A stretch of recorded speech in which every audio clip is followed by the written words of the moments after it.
चंद्रयान 3 अपने मिशन पर तेजी से आगे बढ़ रहा है और 23 अगस्त को शाम के 5:47 पर चंद्रयान के चंद्रमा की सतह पर लैंड करने की संभावना है। भारत ने चंद्रयान को जिस रॉकेट से भेजा था उसका नाम LVM-3 है और ऐसे में इस रॉकेट का रोल महज इतना ही था कि ये चंद्रयान 3 को चांद की तरफ तेजी से धकेल दे, जिसके बाद इस रॉकेट का रोल खत्म हो जाता है।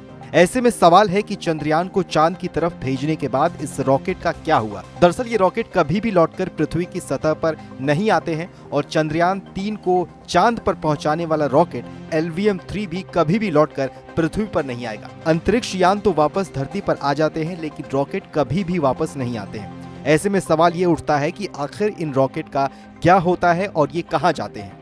जब अंतरिक्ष यान या सैटेलाइट रॉकेट से अलग होता है तो उसका एक बहुत छोटा सा हिस्सा ही बच जाता है। इसके बाकी के हिस्से पृथ्वी के वायुमंडल में वापस आते ही जलकर खत्म हो जाते हैं, लेकिन एक आखिरी हिस्सा स्पेस में ही रह जाता है। यह हिस्सा अंतरिक्ष के कचरे का हिस्सा बन जाता है और वहीं घूमता रहता है। अंतरिक्ष में बहुत सारा ऐसा कचरा या स्पेस जंक घूम रहे हैं। ऐसे में सवाल है कि अंतरिक्ष में तैर रहे इतने भारी भरकम रॉकेट के मलबे अगर जमीन पर गिरे तो क्या होगा। ऐसे में वैज्ञानिक तथ्यों के अनुसार अंतरिक्ष में तैर रहे मलबे का अंतरिक्ष से जमीन तक पहुंचने की संभावना ना के बराबर होती है, क्योंकि अगर कोई भी टुकड़ा वापस धरती के वातावरण में घुसता है तो वो बहुत अधिक घर्षण के कारण इसमें आग लग जाती है और वो जमीन से सैकड़ों किलोमीटर ऊपर ही नष्ट हो जाते हैं। धरती की निचली कक्षा में घूम रहे ऐसे टुकड़े अक्सर धरती के वातावरण में घुस जाते हैं, लेकिन तुरंत जलकर नष्ट भी हो जाते हैं। साल 2021 की एक रिपोर्ट के अनुसार करीब 2000 एक्टिव सैटेलाइट धरती के चारों ओर घूम रहे हैं।